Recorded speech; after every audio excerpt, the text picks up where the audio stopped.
نبی کریم علیہ السلام نے فرمایا، بخاری مسلم میں فرمایا، 7 ہلاک کرنے والی چیزوں سے بچنا، اگر ان میں تم چلے گئے تو ہلاک ہو جاؤ گے۔ 7 چیزیں ہیں جو تمہیں ہلاک کر دیں، برباد ہو جاؤ گے، تباہ ہو جاؤ گے، ہلاکت کا سفر ہے یہ۔ 7 چیزوں سے بچو۔ یا رسول اللہ صلی اللہ علیہ وسلم وہ کون کون سی؟ تو حضور نے فرمایا، اللہ کے ساتھ شریک نہ کرنا، ہلاک ہو جاؤ گے۔ دوسرا، نبی پاک صلی اللہ علیہ وسلم نے فرمایا، جادو نہ کرنا، ہلاک ہو جاؤ گے، ہلاک۔ اور یار جسے حضور فرما رہے ہیں ہلاک ہو جائے گا، وہ بچے گا؟ نبی پاک صلی اللہ علیہ وسلم نے تیسرے نمبر پر فرمایا، جس شخص کے قتل کرنے کو اللہ نے حرام قرار دیا ہے اسے قتل نہ کرنا، ہلاک ہو جاؤ۔ چوتھے نمبر پر رسول پاک علیہ السلام نے فرمایا، سود نہ کبھی بھی کھانا، ہلاک ہو جاؤ گے، ہلاک۔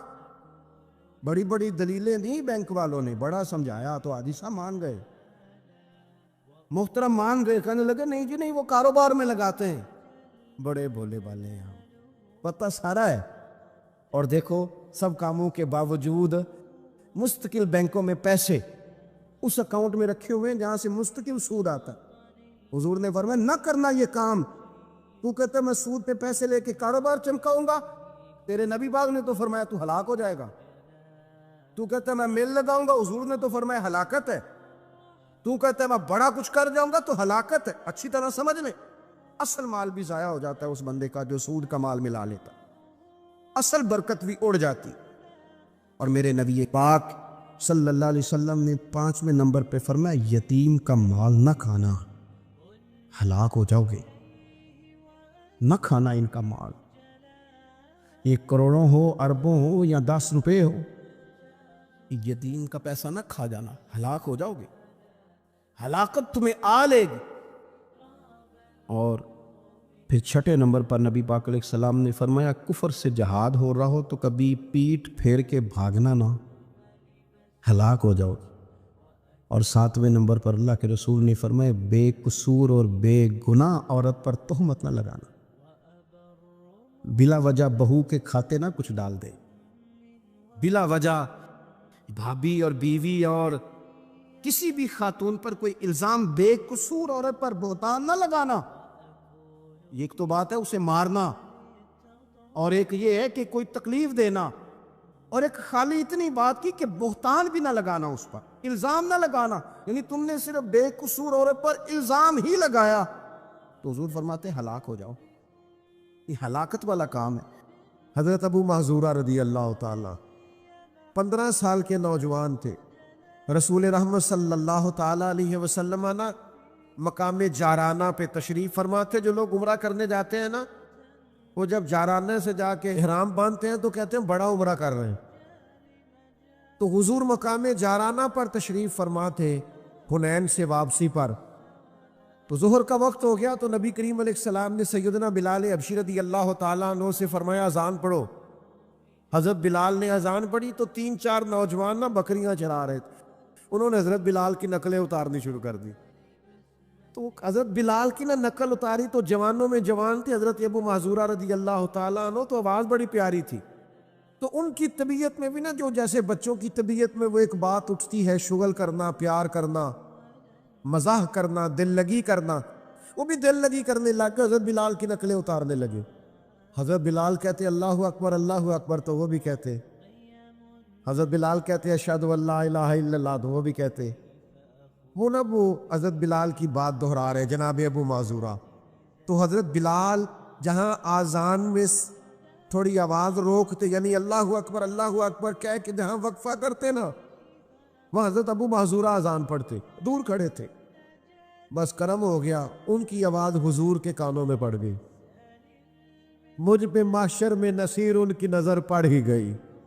تو اذان مکمل ہوئی تو نبی کریم علیہ السلام نے حضرت مولا علی شیر خدا رضی اللہ تعالیٰ عنہ اور جناب زبیر ابن عوام رضی اللہ تعالیٰ عنہ سے کہا، نوجوانوں کو پکڑ کے لاؤ۔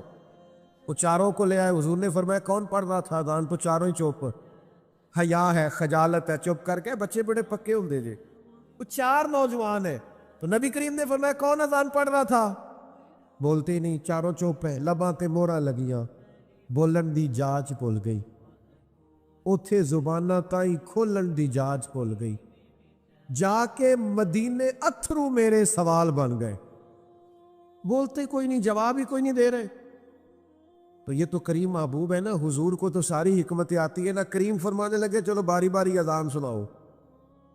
ایک نے اذان سنائی تو فرمایا تو جا، دوسرے نے اذان سنائی تو فرمایا تو جا، تیسرے نے سنائی تو فرمایا تو جا، چوتھا نمبر حضرت ابو معذورہ کا لگ گیا۔ انہوں نے اذان سنائی تو فرمایا تو بیٹھ جا۔ مکتب عشق کا دستور نرالا دیکھا، اس کو چھٹی نہ ملی جس نے سبق یاد کیا۔ یہ جو فرما بردار ہوتے ہیں ان کے لیے چھٹیاں نہیں ہوتی، چھٹیاں تو بہانے بازوں کے لیے ہوتی ہیں۔ حضور نے فرمایا تو بیٹھ جا۔ حضرت ابو معذورہ کہتے ہیں میں بڑا ڈر رہا تھا کہ میں نے حضرت بلال کی نقل اتاری ہے، غلط کیا ہے، مجھے نہیں ایسا دل لگی کرنی چاہیے تھی۔ فرماتے ہیں اللہ کے محبوب علیہ السلام نے مجھے کہا سر سے امامہ اتارو، مجھے ڈر تھا گردن اتاری جائے گی۔ کہتے ہیں سرکار نے کہا امامہ اتارو، میں نے اتارا تو نبی پاک نے نا میرے سر پہ ہاتھ پھیرا، پھر میرے دل پہ ہاتھ پھیرا، پھر دعا کی اللہ اسے برکت بھی دے دے اور اسلام کی طرف ہدایت بھی دے دے۔ فرماتے ہیں دعا بھی پوری نہیں ہوئی تھی میں نے کلمہ پڑھنا شروع کر دیا۔ اجابت کا جوڑا، عنایت کا سہرا، دلہن بن کے نکلی دعائے محمد، اور اجابت نے جھک کر، یعنی قبولیت نے، اجابت نے جھک کر گلے سے لگایا بڑی ناز سے جب دعائے محمد صلی اللہ علیہ وسلم۔ فرماتے میں نے کلمہ پڑھ لیا، میں مسلمان ہو گیا۔ اب ذرا دیکھو نظر جو پڑ گئی ہے، نظر جو پڑ گئی۔ سودا لینے کے لیے بازار گئے ہم، ہاتھ اس کے بکے جس کے خریدار گئے ہم، لیکن بس مجھ پہ محشر میں نصیر ان کی نظر پڑ ہی گئی۔ کہتے پتہ حضور نے کیا فرمایا؟ فرمایا سن نا، تو بلال کی نقلیں اتارتا ہے؟ یا رسول اللہ بات دل لگی کی۔ فرمایا سن پھر، بلال مدینے کے مؤذن اور آپ مکے کے مؤذن۔ فرماتے میں بکریاں چرانے کے لیے گھر سے نکلا تھا، میں بکریاں چرانے آیا تھا، مدینے والے نے خانہ کعبہ کا مؤذن بنا دیا، میں کعبے میں اذانیں دیتا، مجھ پہ محشر میں نصیر ان کی نظر پڑ ہی گئی۔ سے ثبوت نہ پوچھو میں تھو، اے پلا نظر کرم قد ہوئی، اے میں جانا یا دل بر جانے، اے غیر نہ جانے کوئی، مجھ پہ محشر میں نصیر ان کی نظر۔ میں بکریاں چرانے آیا اور میں حرم مکہ کا مؤذن بن گیا۔ وقول انظرنا، محبوب ذرا نظر رکھیے گا، اگر نظر پڑ گئی نا پھر کمال ہو جاتا ہے۔ تیری ایک نظر کا کمال ہے اور میری زندگی کا سوال ہے۔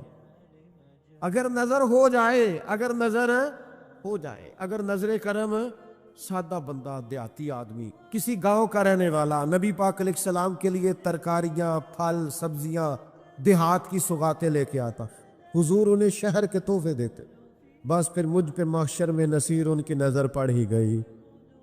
ایک دن حضور فرمانے لگے یہ ظاہر ہے یہ میرا دیہاتی ہے اور میں اس کا شہری ہوں، کہ ہم دونوں دوست ہیں، یہ میرا دیہاتی ہے میں اس کا شہری ہوں۔ وہ نا دیہات سے کچھ چیزیں لاتے اور مدینہ طیبہ کے بازار میں بیچتے، صحابی ہیں اور دیہاتی ہیں، سادے آدمی ہیں، بس حضور کی نظر پڑ گئی۔ اچھا یہ دیکھنا ذرا، وہ نا سامنے کھڑے ہیں، سودا بیچ رہے ہیں، خرید رہے ہیں، دکان پہ، ریڑھی پہ، فروٹ والی پہ، سرکار نے دیکھ لیا۔ اب روایت کے لفظ یہ ہیں کہ حضور نا آہستہ آہستہ قدم اٹھانے لگ گئے، جس طرح کو گہرا دوست نہیں پیچھے سے جاتا، آہستہ آہستہ قدم اٹھاتے حضور پیچھے پہنچ گئے اور جا کے نا نبی پاک نے آنکھوں پہ ہاتھ رکھ لیا۔ کیا تیرے نصیب ہے، کیا تیرے مقدر ہے، کیا تیری شان ہے۔ ایسے لگتا ہے جیسے آسمان کے فرشتے بھی دروازے کھول کھول کے دیکھ رہے ہوں گے کہ یہ کیا منظر بنا۔ حضور نے نا آنکھوں پہ دست مبارک رکھا ہے، فرمایا پہچان بلا میں کون ہوں؟ تو ایک آدھ منٹ نا حضور کے دست مبارک پہ ہاتھ رکھا، کہنے لگے حضور مجھے سمجھ آ گئی ہے، مجھے سمجھ آ گئی۔ اب یہ دیکھو نظر کرم، یہ عطا دیکھو، یہ رنگ دیکھو، یہ پیار دیکھو۔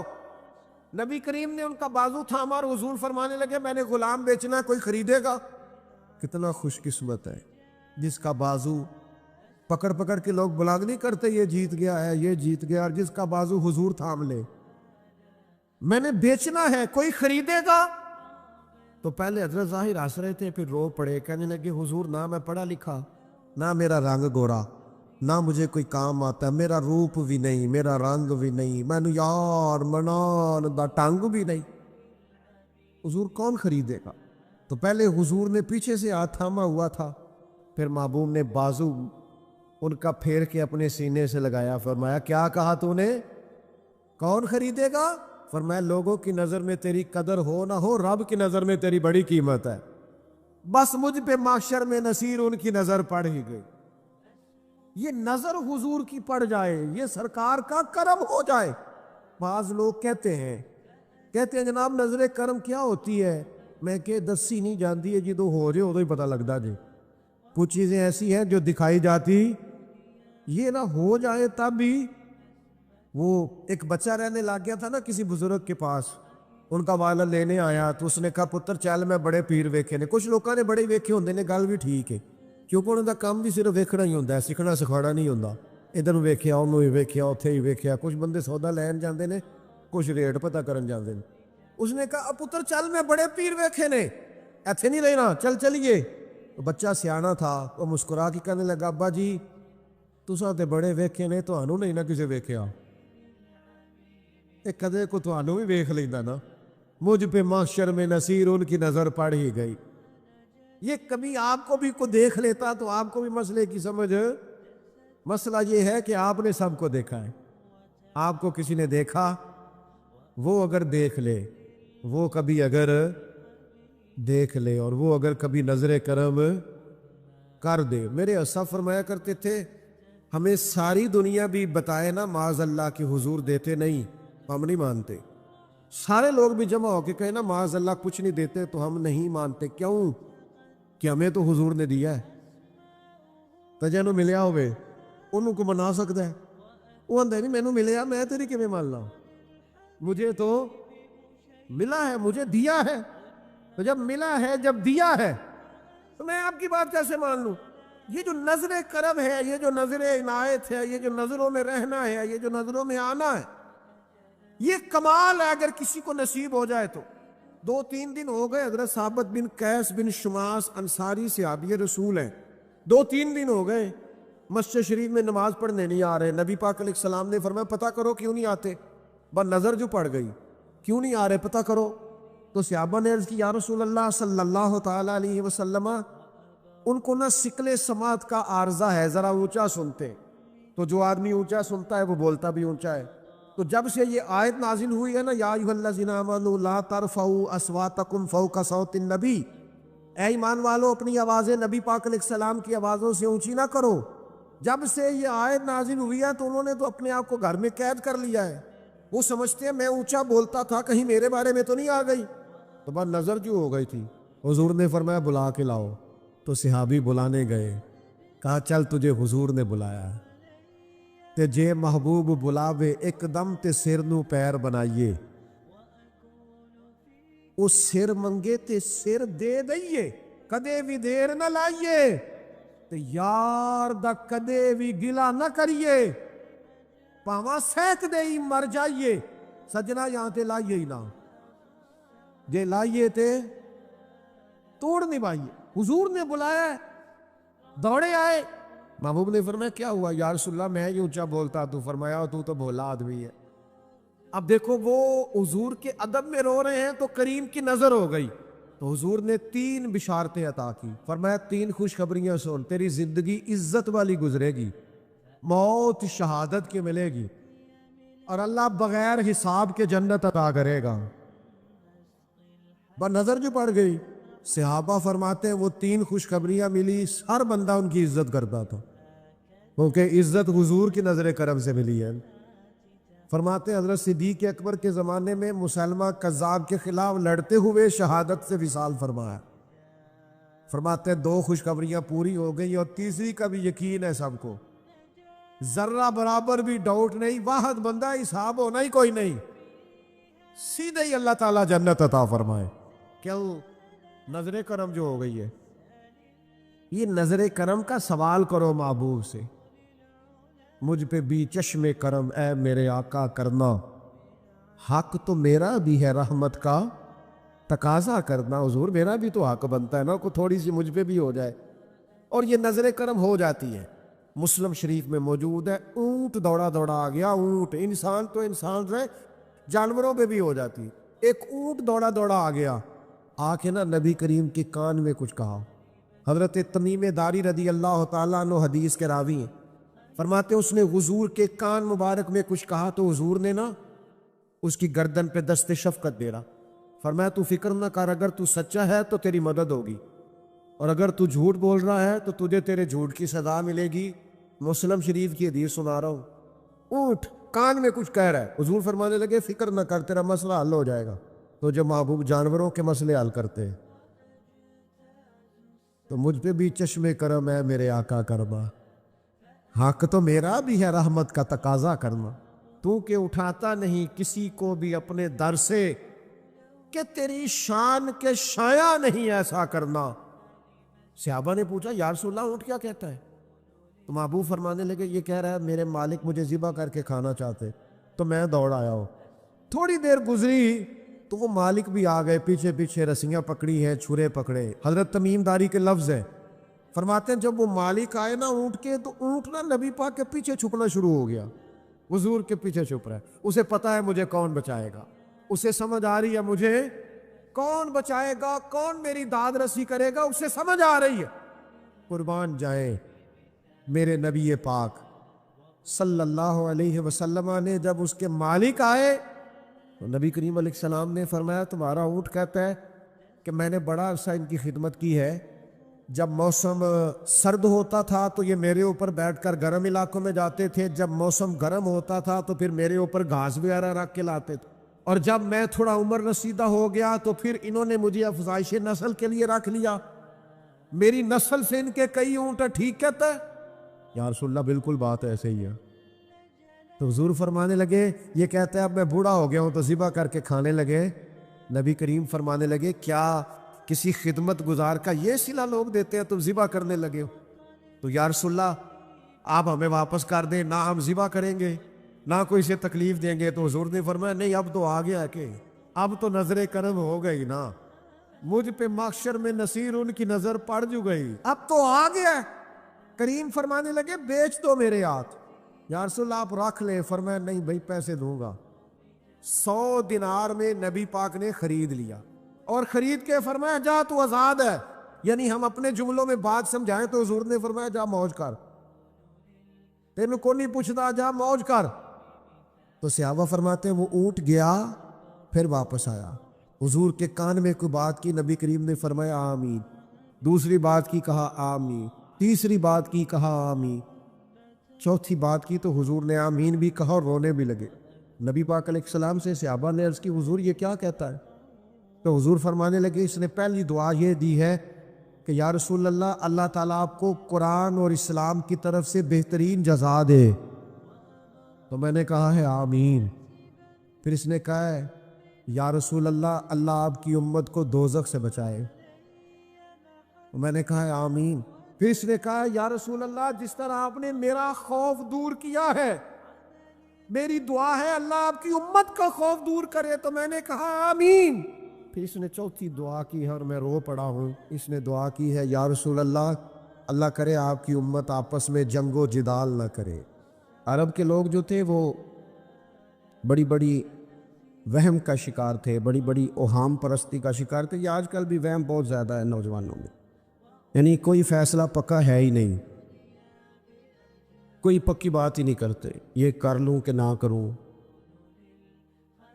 اگر آپ کہتے ہیں تو کر لیتا ہوں، ویسے اس میں فلانی فلانی کمزوری بھی ہے، اور اگر میں نے نہ کیا تو فلاں فلاں مشکل بھی ہے. بھئی جس بندے نے قوت فیصلہ ہی نہیں پائی، اس نے ارادہ ہی پکا نہیں کیا کہ اس نے کدھر جانا ہے، تو وہ سفر کیسے کرے گا؟ سفر تو اس بندے کا مکمل ہوتا ہے جو سفر شروع کرتا ہے.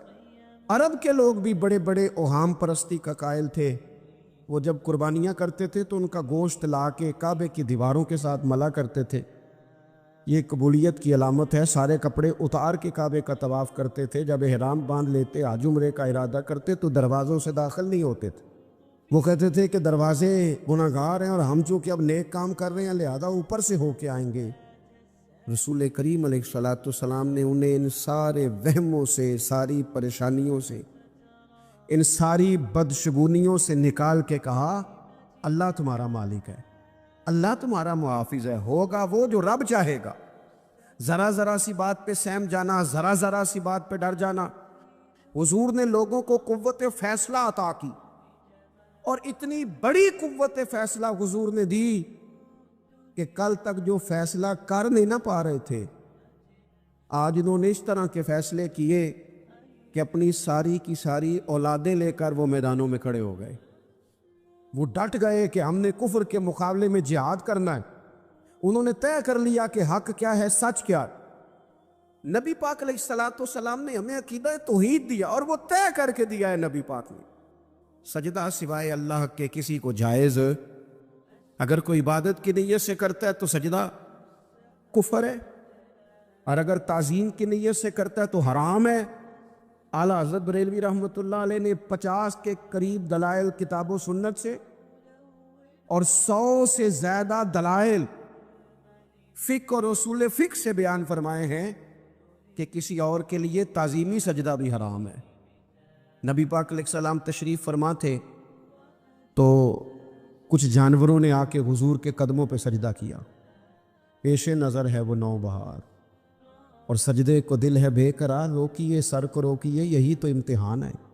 کچھ جانوروں نے جب سجدہ کیا تو صحابہ عرض کرنے لگے، یا رسول اللہ صلی اللہ تعالیٰ علیہ وسلم، ہمارا بھی دل کرتا ہے۔ تو حضور نے فرمایا، بھی سجدہ سوائے رب کے کسی کے لیے جائز نہیں ہے، ہاں اگر جائز ہوتا تو میں خاتون سے کہتا کہ اپنے شوہر کو سجدہ کرے۔ نبی پاک علیہ الصلوۃ والسلام نے حد بندی کر دی۔ اور پھر دیکھیں، یہ جو ہم میلاد مناتے ہیں نا، یہ میلاد اللہ تعالیٰ کی توحید کا بہت بڑا اعلان ہے۔ ہم کہتے ہیں نبی پاک کا میلاد ہوا، جس کا میلاد ہوتا ہے وہ خدا نہیں ہوتا، جو پیدا ہوتا ہے وہ رب۔ جب ہم میلاد منا رہے ہوتے ہیں تو ہم یہ بتا رہے ہوتے ہیں بھئی حضور خدا نہیں، حضور تو 12 ربیع الاول کو پیدا ہوئے، تو جو پیدا ہو، رب پیدا، لم یلد ولم یولد، اللہ تبارک و تعالیٰ پیدا نہیں ہوتا، مالک تو ازلی ابدی شانیں رکھتا ہے۔ اس لیے عقیدہ توحید بندے کو مضبوط کر دیتا ہے۔ انسان جب عقیدہ توحید والا ہو جاتا ہے، اور نبی پاک علیہ السلام دنیا میں رب کی طرف بلانے آئے، وداعیا الی اللہ باذنہ وسراجا منیرا، حضور نے لوگوں کو اللہ کی جانب دعوت دی۔ جب انسان توحید والا ہو جاتا ہے تو مضبوط ہو جاتا ہے، وہ کسی سے نہیں ڈرتا، وہ سمجھتا ہے ہونا تو وہ ہے جو میرا رب چاہے گا، مجھے پریشان ہونے کی ضرورت کیا ہے۔ پھر اس کا بھروسہ بھی اللہ تعالیٰ پر، اس کی امیدیں بھی اللہ رسول سے، اس کی توجہات کا قبلہ بھی سارا ادھر ہی۔ تو حضور نے لوگوں کو عقیدہ دیا، مضبوط کیا۔ رسول پاک صلی اللہ تعالیٰ علیہ وسلم نے ذہنوں کو پختگی عطا فرمائی۔ تو سب سے بنیادی چیز حضور کا جو احسان ہے وہ عقیدہ ہے۔ پھر بعض خاص طبقات پر حضور نے خاص احسان کیا۔ آج بھی پوری دنیا میں ڈنڈورا پیٹا جاتا ہے عورتوں کے حقوق کا، پوری دنیا کے اندر، اور بعض لوگ عورتوں کو بڑا دھوکہ دیتے ہیں، کہتے ہیں تمہیں حق نہیں ملتے لہٰذا تم سڑکوں پہ آ جاؤ، معاذ اللہ، تمہیں حق نہیں ملتے لہٰذا تم معاذ اللہ بازاروں کی رونق بن جاؤ۔ عورتوں کو بڑا پریشان کیا جاتا ہے حقوق کے تعلق سے۔ نبی پاک علیہ السلام کی آمد سے پہلے کوئی خاتون کے ساتھ سلوک اچھا نہیں کیا جاتا تھا، اس کا کوئی جائیداد میں حصہ نہیں تھا۔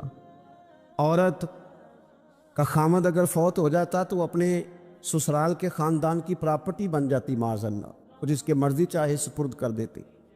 ہندوستان کے بعض علاقوں میں ایسی کبھی رسمیں بھی پائی جاتی تھی کہ بعض عورتیں اپنے خامد کے ساتھ جل جانا مناسب سمجھتی تھی کہ بعد میں کوئی زندگی تو ہوگی نہیں، اور بیوہ خاتون اور طلاق یافتہ خاتون، اس کے بارے میں تو لوگوں کا خیال تھا کہ شاید یہ خاتون بالکل سوسائٹی اور سماج کا حصہ ہی نہیں ہونی چاہیے۔ قربان جائیں، یہ اعزاز میرے نبی پاک نے دیا ہے۔ حضور نے پہلی شادی ہی اس خاتون سے کی ہے جن کا پہلے بھی نکاح ہو چکا تھا، اور خاتون کو حضور نے حقوق دیے، جائیداد میں حصہ دیا، کہا جو بیٹیوں کی بہنوں کی پرورش کر کے آئے گا اور اچھی پرورش کر کے انہیں روانہ کر دے گا، جس طرح میری 2 انگلیاں جڑی ہوئی ہیں میرے ساتھ جڑ کے جنت میں جائے گا۔ اور ایک روایت میں فرمایا کہ جب کسی کے ہاں بیٹی پیدا ہوتی ہے نا تو اللہ فرشتوں کو بھیجتا ہے اور وہ اس کے گرد کھڑے ہو جاتے ہیں اور گھر والوں کو سلام کہتے ہیں اور کہتے ہیں یہ ضعیفہ ایک ضعیفہ سے پیدا ہوئی ہے، یہ کمزور، یعنی صنف کے لحاظ سے کمزور نازک بچی ایک نازک ماں سے پیدا ہوئی ہے۔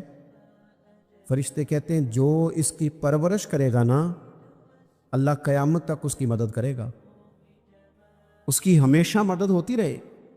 اور نبی پاک صلی اللہ تعالیٰ علیہ وسلم کی خدمت میں آ کے جب خواتین نے کہا تھا نا یا رسول اللہ، ہمارے تو دین دنیا کے معاملات میں مردوں کے تعلق سے کمزوری ہے، کئی دن تو ہم ویسے نماز نہیں پڑھ سکتی مہینے میں، کئی دن تو ہم ویسے عبادات کے قریب نہیں جا سکتی، جہاد پہ ہم نہیں جاتی، گواہی ہماری مردوں کے برابر نہیں، تو یا رسول اللہ صلی اللہ علیہ وسلم ہمارا بھی کوئی اعزاز ہے؟ تو حضور نے فرمایا جب کوئی خاتون حاملہ ہوتی ہے نا تو اللہ اسے اتنا ہی ثواب دیتا ہے جتنا جہاد کرنے والے کو ثواب دیتا ہے، اور جب بچہ پیدا ہوتا ہے تو اللہ تعالیٰ اسے شہادت کا درجہ عطا کرتا ہے، اور جب وہ بچوں کو دودھ پلاتی ہے تو رب اسے غلام آزاد کرنے کا ثواب عطا کرتا ہے۔ ایک دفعہ نا نبی پاک صلی اللہ تعالیٰ علیہ وسلم کی خدمت عالی مرتبت میں حضرت عائشہ صدیقہ رضی اللہ تعالیٰ عنہ نے ایک واقعہ عرض کیا، عرض کی حضور آج میرے ساتھ عجیب معاملہ ہوا، میں گھر میں اکیلی تھی تو ایک خاتون 2 بیٹیوں سمیت آئی، اس نے کہا کہ میں بھی بھوکی ہوں، میری بیٹیاں بھی پریشان ہیں، کھانا نہیں کھایا۔ سیدہ پاک کہتی ہیں یا رسول اللہ میرے پاس بھی 3 کھجوریں تھیں گھر میں پڑی، یہ 2 جہاں کے شاہ ہیں پر پاس کچھ رکھتے نہیں، اور 2 جہاں کی نعمتیں ہیں ان کے خالی ہاتھ میں۔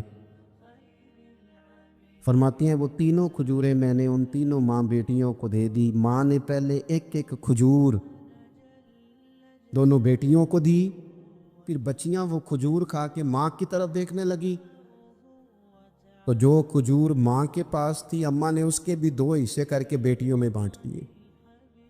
حضرت عائشہ عرض کرنے لگی یا رسول اللہ میں نے یہ بڑا نرالا رنگ دیکھا ہے، ماں کا اپنے بچوں سے پیار کا انداز۔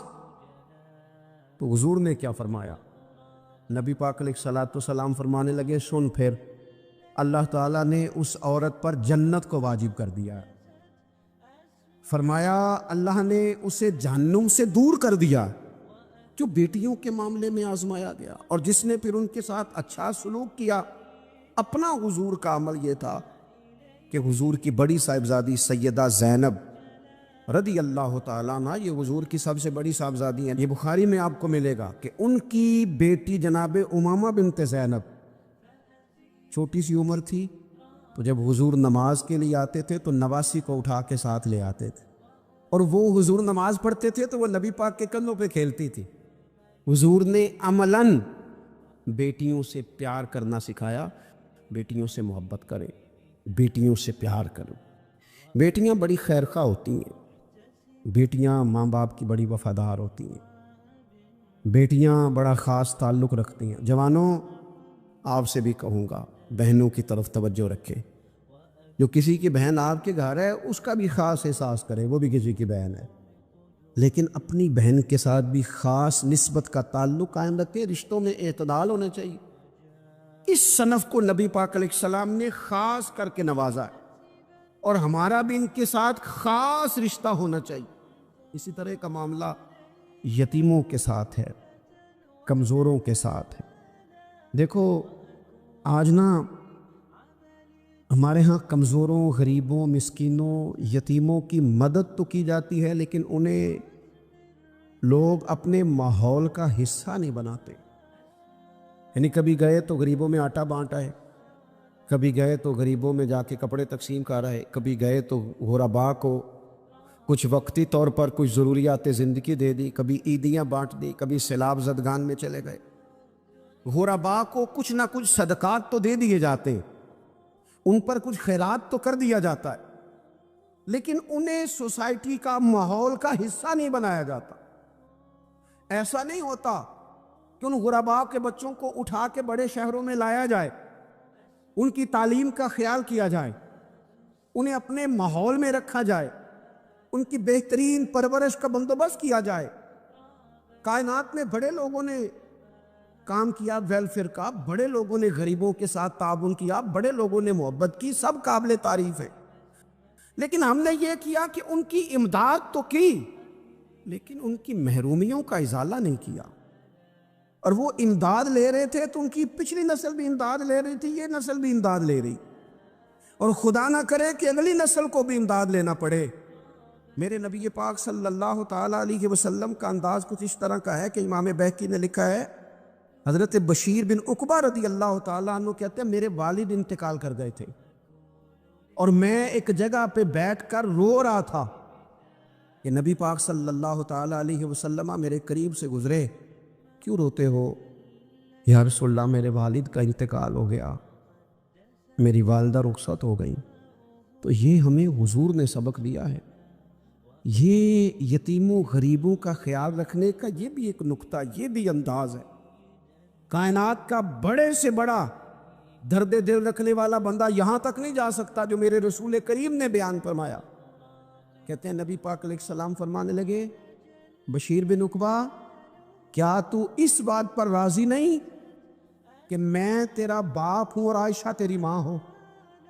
آنا تجھے ہم شامل کر لیں اپنے گھرانے میں, آ جانا, مکمل تیرے معاملات کا خیال کیا جائے تو آ جا. اتنا بڑا درجہ. نبی پاک نے تو حضرت سلمان فارسی کے بارے میں بھی فرمایا کہ میں نے انہیں اپنی اہل بیت میں شامل کر لیا. رسول اللہ صلی اللہ تعالیٰ علیہ وسلم غرباء کے لیے, مساکین کے لیے, یتیموں کے لیے, ناداروں کے لیے جو خاص احسان بن کے آئے, وہ یہ والا لہجہ نہیں کہ ہم مطمئن ہو گئے کہ ٹھیک ہے ہم گئے تو تھے, اتنے پیکٹ بانٹ تو آئے, اتنا کچھ ہم نے دے تو دیا, فلانا کام کر تو لیا, اور ویسے وہ بھی کب تک کیا جب تک خبریں تیز تھی. ہمارے ملک میں سیلاب آیا, میڈیا نے خبر دی, شور ہوا, لوگوں نے بڑی کوشش کی, الحمدللہ بڑے اچھے جذبات کا اظہار کیا, ڈھیر سارے لوگ وہاں گئے.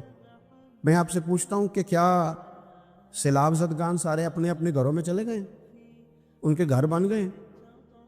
لیکن ہمارے جذبے کیوں ٹھنڈے ہو گئے؟ اس لیے کہ خبریں ٹھنڈی ہو گئی. ہم تو چلتے ہیں ٹرینڈ کے ساتھ کہ آج کل ٹرینڈ کیا ہے. اگر خبر ادھر کی ہے تو ذوق ادھر کا ہے, خبر ادھر کی ہے تو ذوق ادھر کا ہے. دیر پا کام کرنا اور خاص جذبات پیدا کرنا ان لوگوں کے لیے. حضرت سیدنا عبداللہ بن ابی اوفا رضی اللہ تعالیٰ عنہ روایت کرتے, ایک یتیم بچہ آیا تھا, اس نے عرض کی حضور میری ماں بھی بھوکی ہے اور میری ایک ہمشیرہ ہے وہ بھی بھوکی ہے, روٹی دا دکھ نہ پوچھو, روٹی تے بندہ کھا جاندی ہے. یہ جو بھوک ہوتی ہے نا, بھوک, بہت سارے لوگ نا, میں ایک شادی میں تھا تو وہاں ایک دو لوگ کھانا کھا رہے تھے, تو بعض لوگ انہیں دیکھ دیکھ کے مذاق کر رہے تھے, ویڈیو بنا رہے تھے, کہتے دیکھو کھانا ہی نہیں آتا, کیا انداز ہے, سارا ان کا منہ جو ہے وہ کھانے سے بھر گیا, ہاتھ دیکھو کہاں تک ان کے لتھڑ گئے, کیا انداز ہے. تو میں نے کہا تم ان کے کپڑے بھی تو دیکھو نا, انداز, بیٹھنا اٹھنا, کپڑے پہننا, یہ غریبی کا پتہ دیتے ہیں. بھوک جب تیز لگی ہو پھر کھانے کے آداب لوگوں کو یاد نہیں رہتے. غربت نے میرے بچوں کو تہذیب سکھا دی, اب وہ سہمے ہوئے رہتے ہیں, شرارت نہیں کرتے. عزیز, ہوتا یہ ہے کہ جب انسان کو بھوک شدید لگی ہو نا, پھر اسے ڈاکٹر کی ہدایات نہیں یاد رہتی, پھر تو پیٹ کی آگ بجھانے کو لوگ دوڑتے. تو کہتے ہیں اس بچے نے آ کے عرض کی, یا رسول اللہ صلی اللہ تعالی علیہ وسلم ماں بھی بھوکی ہے, بہن بھی بھوکی ہے. حضور نے نا اسے 21 کھجوریں عطا فرمائیں, فرمایا 7 تیری, 7 تیری بہن کی, 7 تیری والدہ کی. اور یہ حضور نے 21 کھجوریں دی ہیں, یہ نبی پاک نے 21 دیے. ہاں, یہ حضور نے 21 دی, اور حضور تو اشارہ بھی کر دینا تو پھر روٹی ساری زندگی ختم نہیں ہوتی. وہ حضرت ابو ہریرہ کو بھی ملی تھی, فرماتے ہیں میں کئی سال کھاتا رہا, 1 کلو کھجوریں تھی پر ختم ہی نہیں ہوئی. 21 کھجوریں حضور نے دیں. حضرت معاذ بن جبل رضی اللہ تعالیٰ عنہ اٹھے اور دوڑ کے جا کے نا اس یتیم کے سر پہ ہاتھ پھیرا اور کہنے لگے, پتر اللہ تجھے اپنے والد کا جانشین بنائے. تو حضور فرمانے لگے, معاذ یہ تم نے کیا کیا؟ عرض کی حضور اس بچے کی بات سن کے میرا دل بھر آیا ہے, محبت نے انگڑائی لی ہے تو میں نے یتیم کے سر پہ ہاتھ پھیرا ہے. یہ دیکھو حضور کا رشتہ. نبی کریم فرمانے لگے, سن پھر, جس نے کسی یتیم کے سر پر محبت سے ہاتھ ہی پھیر دیا نا, تو اللہ ہر بال کے بدلے اسے ایک نیکی بھی عطا کرے گا، ایک گناہ بھی معاف کرے گا اور ایک درجہ بھی بلند فرمائے گا۔ چلو ہاتھ ہی پھیر دیا، تو نے کچھ تو کیا یتیم کے ساتھ، تیرا کوئی تو اس سے رشتہ ہوا۔ اور تیسرا طبقہ ہے غلاموں کا، مسکینوں کا، غریبوں کا۔ میں اور آپ اس ملک میں رہتے ہیں جہاں کچھ لوگوں کو کھانا بھی نہیں وقت پہ ملتا، اور کچھ لوگ 5 لاکھ روپیہ گاڑی کا اس لیے اضافی دے دیتے ہیں کہ مجھے ذرا نا نیو ماڈل جلدی چاہیے۔ یعنی ایک طرف ملک کی حالت یہ ہے کہ بعض لوگوں کے پاس پیسے نہیں ہیں کہ بچوں کی فیس بھر سکے، لیکن دوسری طرف حال یہ ہے کہ نئے ماڈل کا موبائل اگر مارکیٹ میں آتا ہے تو وہ ختم ہو جاتا ہے، ملتا ہی نہیں، وہ شارٹ ہو جاتا ہے۔ کچھ لوگوں نے اس طرح کیا ہے کہ انہوں نے یہ سمجھا ہے کہ دولت شاید موج کرنے کے لیے ہمیں دی گئی ہے، ہم طرح طرح کے کھانے کھائیں، طرح طرح سے چیزیں اوڑیں، طرح طرح کے معاملات کریں۔ انہوں نے یہ طے کر لیا ہے۔ اس کا نقصان کیا ہوا ہے؟ اس کا نقصان یہ ہوا ہے کہ کچھ لوگ غربت کی سطح سے نیچے آ گئے ہیں بیچارے۔ نبی پاک کا جو احسان ان غریب لوگوں پر ہے، حضور علیہ السلام کے پاس نا حضرت عبداللہ ابن عمر روایت کرتے ہیں اور طبرانی میں موجود ہے، حضور کے پاس نا 10 دینار تھے۔ ہمارے پاس بھی پیسے ہوتے ہیں نا، لیکن وہ کچھ ہوتے ہیں ہمارے کھانا کھانے کے لیے، کچھ ہوتے ہیں آئس کریم کھانے کے لیے، کچھ اس لیے ہوتے ہیں کہ آج میری مرضی دا نہیں پکا، لہٰذا ہمارے ایک دوست ہیں، وہ کہتے ہیں کہ آج کل یہ ماحول بن گیا ہے کہ بچے اگر کہتے ہیں نا کھانا میری مرضی کا نہیں، تو اماں کہتی ہے جا تو برگر کھا لے۔ کہتے ہیں ہمارے دور میں یوں نہیں ہوتا تھا، اگر ہم کہتے تھے نا کھانا میری مرضی کا نہیں تو پھر ہمیں ڈبل چیز کھانے کو ملتی تھی، ایک مار بھی کھانا پڑتی تھی اور وہ کھانا بھی کھانا پڑتا تھا۔ اور پھر کچھ پیسہ لوگوں نے صرف اس لیے سنبھال کے رکھا ہوا ہے کہ جو اضافی چیزیں ہیں نا، اضافی، میرا ویسے تجربہ نہیں ہے اور نہ میں نے زیادہ گہرائی سے دیکھا ہے، بس مجھے بتایا گیا ہے، اور پتہ نہیں اب بات درست ہے کہ نہیں، مجھے بتایا گیا ہے کہ پہلے لڑکیاں بیوٹی پارلر جاتی تھی، اب سنا لڑکے بھی جاتے ہیں۔ اب خدا جانے یہ بات سچ ہے کہ غلط ہے۔ یہ جو اضافی اخراجات ہیں نا، یہ اگر ہم تھوڑے سمیٹ لیں، یعنی مولا علی شیر خدا کرم اللہ تعالی وجہہ الکریم مزدوری کر کے نکلے تو 2 کلو کھجوریں تھیں، حضور بس فرمانے لگے 1 کلو میرے بچے کھائیں گے اور کلو مدینے کے غریب بچے کھائیں گے، یعنی کل 2 کلو ظاہری طور پر کھجوریں ہیں، اس میں بھی دوسروں کا حصہ۔ ہمارے پاس جو مال آتا ہے، اگر تھوڑا سا نا ہم اسے یہ نہ سمجھ لیں کہ میرا ہی حق ہے، کسی کو اس میں سے ایک لقمہ بھی نہیں ملنا چاہیے، اگر ہم تھوڑا سا نا دل کشادہ کریں تو 3 لوگوں کا کھانا 4 بھی کھا سکتے ہیں، 4 کا کھانا 5 بھی کھا سکتے ہیں، 6 کا کھانا 7 کا کھانا 10 بھی کھا سکتے ہیں۔ شرط یہ ہے کہ دل کشادہ ہو، دل دریات سمندروں ڈونگے، کون دلا دیا جانے، تھوڑی سی نا کشادگی پیدا کی جائے۔